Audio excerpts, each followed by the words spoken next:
Venice. We're on the pavilion. Here in TIFF. Always wanted to go to Sundance. Literally me when I'm about to see a good movie. Every emotion while watching that film. Trying to see again Daniel Craig, I want to see him again.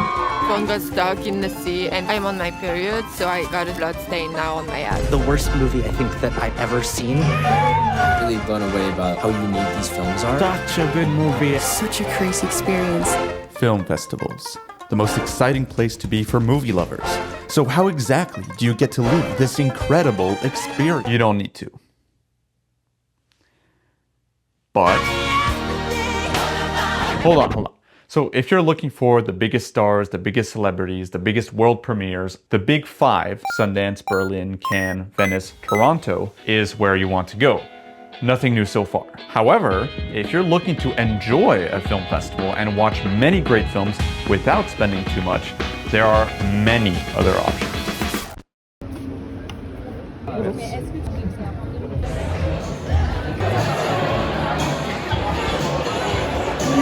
Dévoilement de cette 54e édition du Festival du Nouveau Cinéma.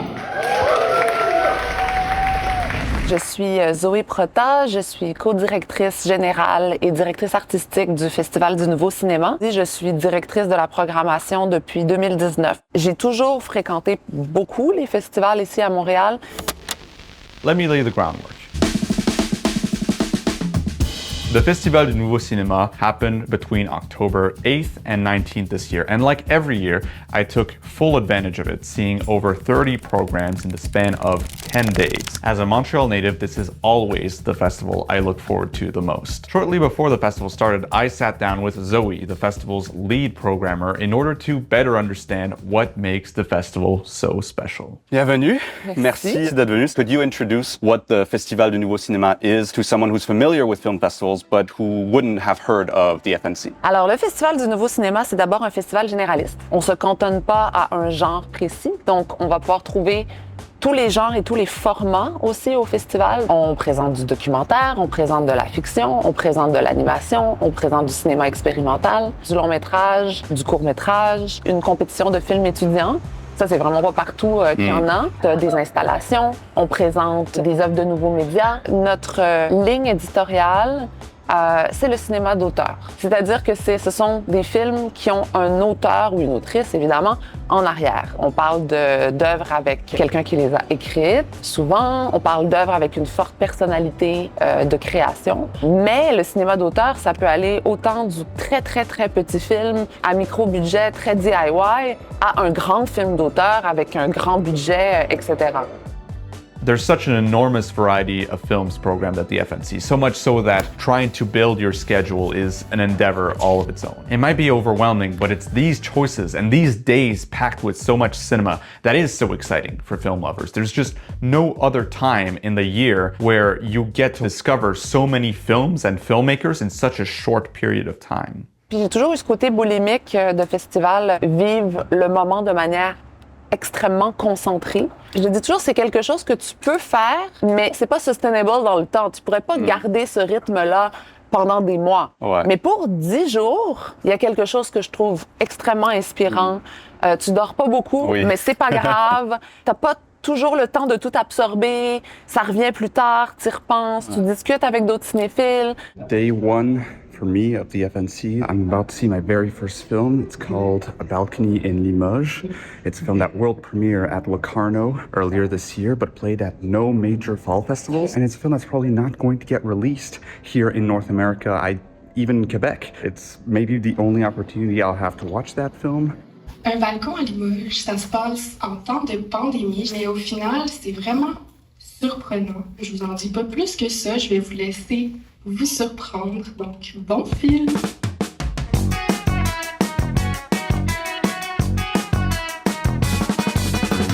I currently live in Montreal. It's a pretty big city. It's the 7th largest in North America by population. It's the cultural capital of the French language in America, and probably the cultural capital of Canada as well. Sorry, Toronto. So naturally, this is fertile soil for festivals of all kinds to form. Montreal has a large web of a bunch of smaller film festivals, each specialized in their own facets of cinema. One specialized in Francophone cinema. RIDM is for documentaries. Fantasia, of course, is for genre films. I made a video about that if you're interested, actually. And on top of that, you have other film festivals that are within the same ecosystem within the province, the most notable one being Regard, which is specialized in short films all the way up in Saguenay. And that's not even mentioning the countless film festivals that are geared towards certain groups of people, such as the LGBTQ themed festival Imagination, festivals targeting the Latin American community, indigenous communities, etc., etc. Does the FNC have any greater ambitions, or are you satisfied with the kind of natural competition that you see with the other mid-sized festivals in Montreal? Pendant des décennies, le grand festival généraliste, c'était le FFM. Hi, this is Bill with my first report from the Montreal World Film Festival. Et le FNC avait la place de l'enfant terrible un peu punk qui projetait des œuvres d'art vidéo puis du cinéma expérimental. Bon, le FFM n'existe plus. Le FNC a énormément grandi, en fait, et est devenu le festival généraliste ici. On en a beaucoup, des festivals à Montréal. Normalement, une ville, elle n'a pas autant de festivals qui ont chacun une spécificité puis une espèce de niche, comme on dit. Mettons Toronto et Montréal, c'est pas la même chose. Un festival comme le TIFF, cette approche-là, je suis pas convaincue que même si quelqu'un se donnait pour mission de répliquer ce type, vraiment cette identité-là à Montréal, vraiment pas sûr que ça pognerait. Je pense qu'à Montréal, on a un côté beaucoup plus laid back, beaucoup plus accessible. Le côté tapis rouge, méga gala, avec des billets hors de prix. Oui. Je suis pas sûre que ça soit adapté à la réalité montréalaise. En fait, on adore les premières. Faire d'énormes galas inaccessibles au grand public, c'est vraiment pas notre genre. So if big galas aren't what the FNC is about, what is it actually like? I'm at the FNC opening day after party of the opening film Space Cadet, and apparently there is going to be a great DJ set here. Let's check it out.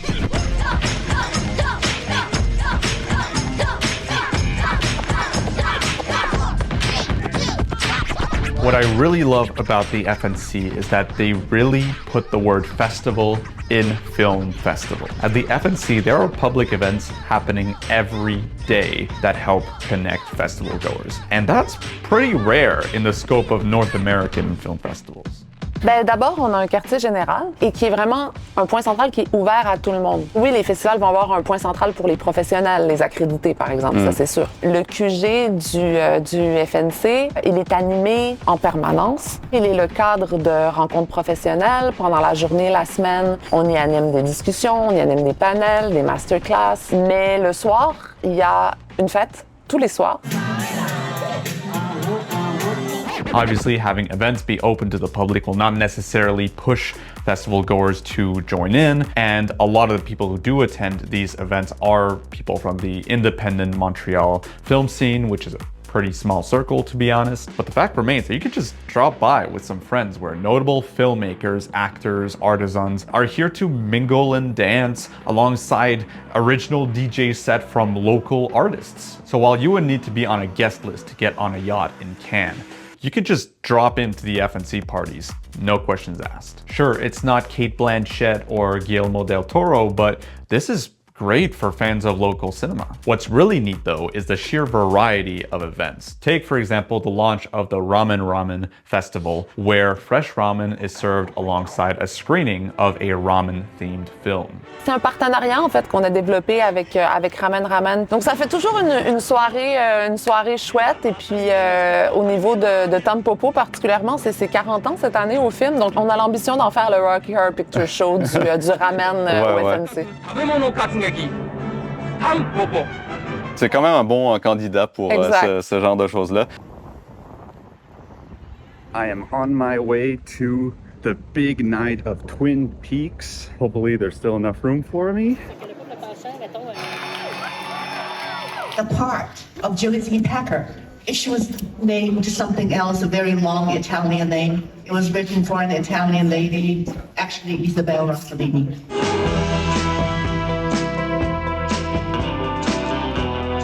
The other major event this year was the big Twin Peaks night. The entire first season was screened all the way until 6 in the morning. The big night is actually an FNC tradition where a marathon of films will be programmed all the way until the wee hours morning, such as the 4 Jaws films or the 4 Mad Max films.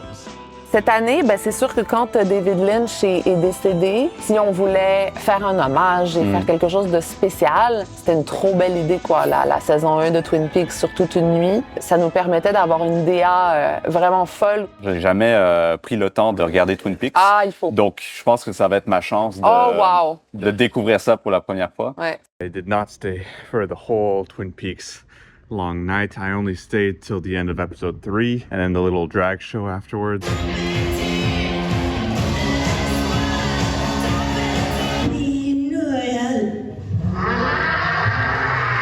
Around 150 people managed to stick around until the very end of this challenge, and I can attest to just the massive crowd that showed up initially. Zoe later confirmed that they set a record in attendance for this night, which would explain why I wasn't able to find a seat until around midnight. I got good news. Really great experience. Unfortunately, some technical difficulties, but it's not about the quality of the projection here. It's about the experience of watching this with like a ton of other people in a cozy kind of environment. Great atmosphere. There was like custom cocktails. There were some donuts. I cannot stress enough that this is what makes the festival fun and unique. Many other festivals around the country will program some of the same films and maybe even have some of the same guests in attendance. But it is only the FNC that will have these specific events.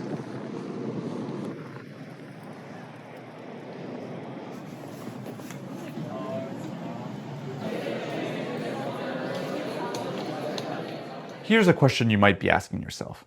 Are the big festivals really worth the hype? Sure, Cannes, Venice, Locarno, they seem exciting, you hear a lot about them, but are they really all that? I can't speak to all of them, but the short answer is yes, under the right conditions. I've been to TIFF 4 times, and some of my best memories of cinema were discovering films that would later become some of my favorites of all time. And while I've only been to Cannes once, my experience over there was pretty fantastic.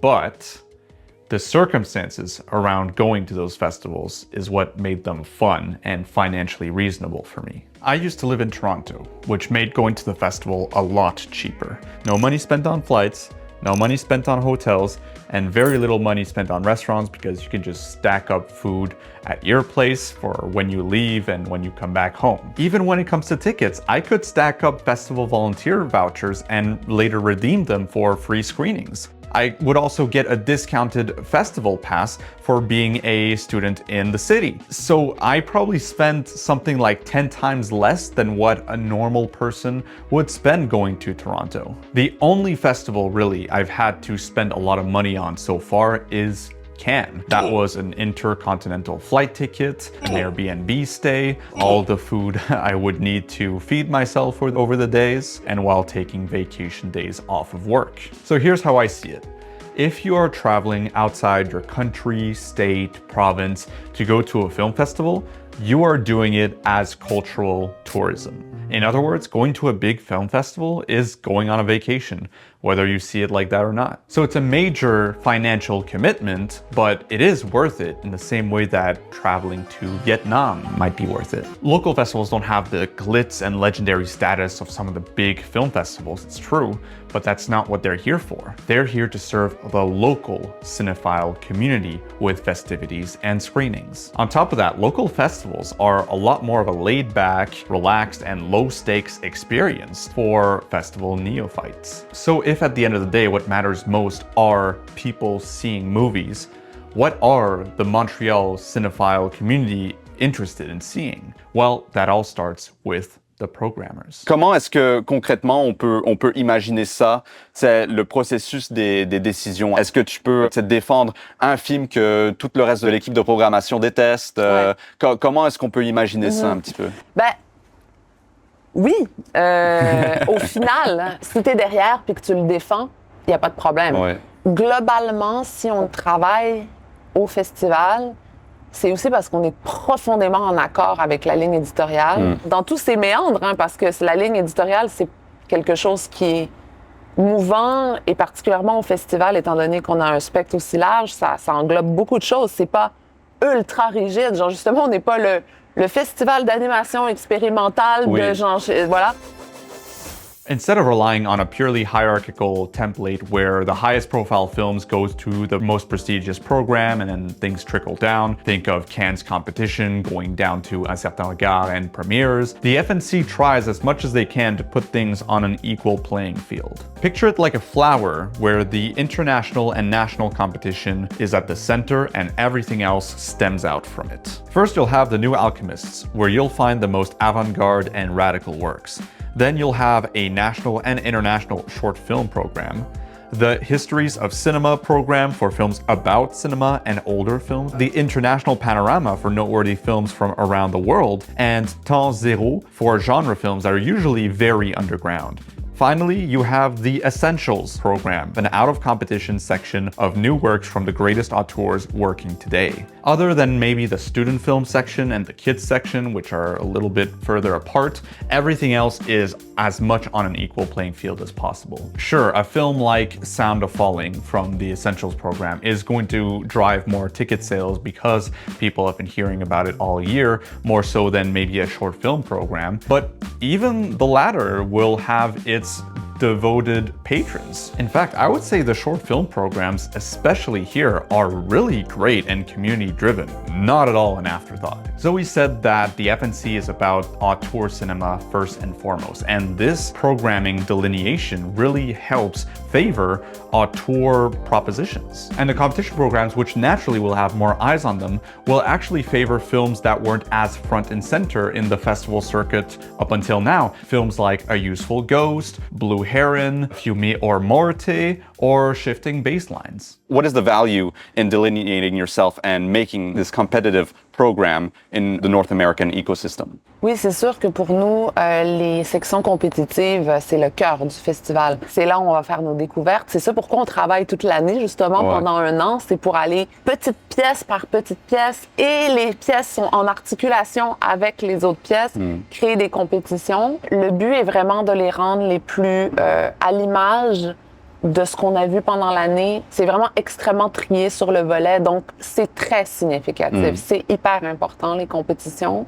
Just saw Bedrock, the first film from the international competition that I've seen from that program so far. Really, really fascinating film. Feels like a feature-length version of the ending of The Zone of Interest in some ways. Very, very rich film in the way it handles the topic. Love the way it kind of showcases the way we kind of inherit the buildings and whatever is built upon the bedrock of the land that we're on. Definitely one I'm going to be thinking about. Having a competition program with mostly first and second films taken from the past year of the best festivals from around the world makes for a wildly original slate of films. In the past years, the top prize, which is called La Louve d'Or or the Golden She-Wolf, were given to films such as Toxic, The Settlers, Aftersun, probably the most famous out of all of these, Great Freedom, and Atlantis. This helps canonize what are these kind of underrated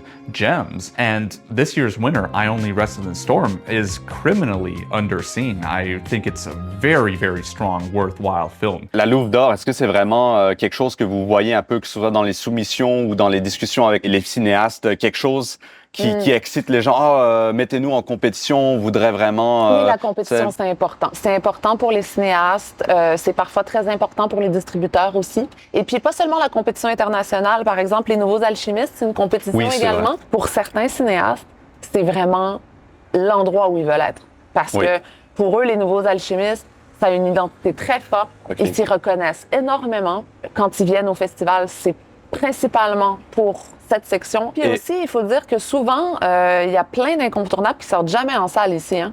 Oui. Donc, c'est pas parce que c'est un grand nom qu'il va forcément avoir une diffusion en salle. Donc, si on s'intéresse à ces grands auteurs-là et qui sortent pas en salle, ben il faut aller les voir en festival. Je serais pas surpris si, par exemple, Little Boy, ça sortira jamais. Quoique, on sait d'avance que Valeur sentimentale, ça va avoir une grosse sortie. J'ai vu un James Benning quelque part. Je pense pas. But other than seeing films you may not otherwise see or getting to see films early, What are the benefits of seeing films at the FNC? Well, first off, the FNC still greets many guests. In years past, I had the chance to see Albert Serra speak about Afternoons of Solitude. That's one of my favorite filmmakers of all time, so it was quite the experience for me. I also had the chance to see Bertrand Bonello and Catherine Breillat speak, the latter of which was quite memorable. Franchement, le coach d'intimité, mais on s'en fout. Introduire quelqu'un qui n'est qu'un autoproclamé coach d'une science toute nouvelle dans laquelle il n'y a pas d'université, pas de diplôme, rien. Et qui va dire comment on doit faire pour préserver l'intimité, alors qu'être acteur, c'est que livrer de l'intimité. The best celebrity encounter I've had this year was undoubtedly for the Q&A of Mag Mag, the film directed by Uriane Ritriver. She's better known as a comedian and actress, and her eccentric personality was full on display as she was running around the theater to directly try to speak to the people who had questions for her. Like, what kind of message about women in love you would like to be sharing with this film? Thank you for asking me. There's no message. Second, the FNC will organize some screenings with a panel of experts that are there to discuss the film's subject or topic. This year, one of the screenings was for the BDSM relationship film Pillion. You had a local sexologist and an author who wrote about this subject discuss the details, taboos, and representations of BDSM on screen in cinema, and specifically in Pillion. What's interesting here is that the cast and crew were absent. They weren't here to defend their choices. Instead, the work that was presented to us was directly given to the audience to interpret it with, of course, the help of these experts, giving us their insight into what we just saw on screen. Honestly, it even kind of made me challenge some of the assumptions I had made while watching the film. Lastly, well, watching films at the FNC just gives you more of an incentive to watch and discover more. I can think of so many films and filmmakers that I discovered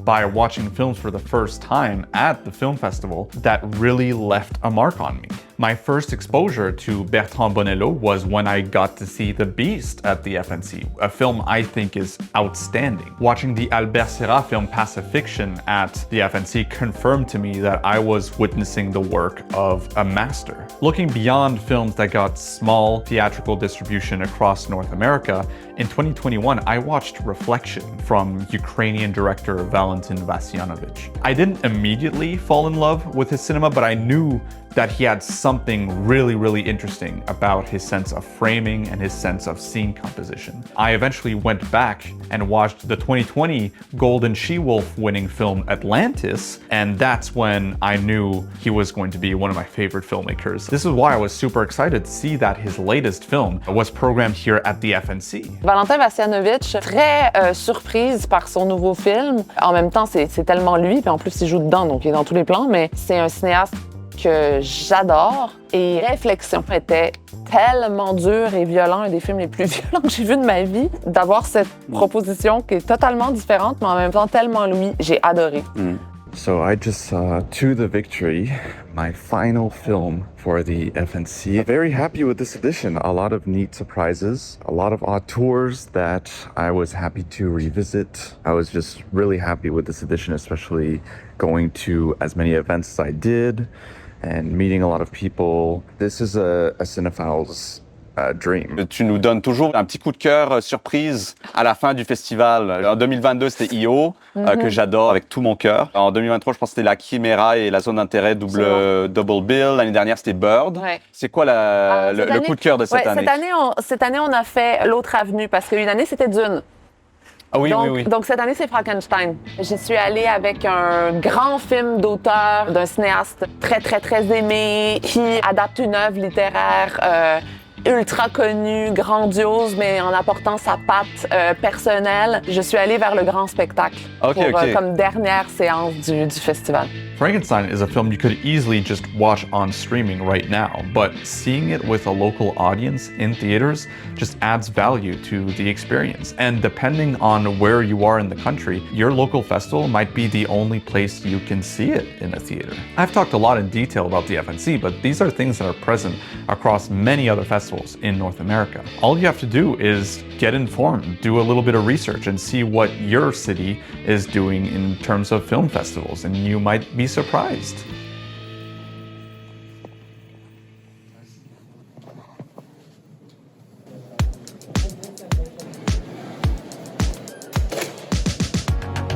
Every year, the FNC encourages me to broaden my horizon, to discover films and filmmakers I had never heard about, and to engage with various forms of filmmaking that I don't always get to see. I greatly appreciate them for it, and I look forward to every iteration. My name is Arnaud.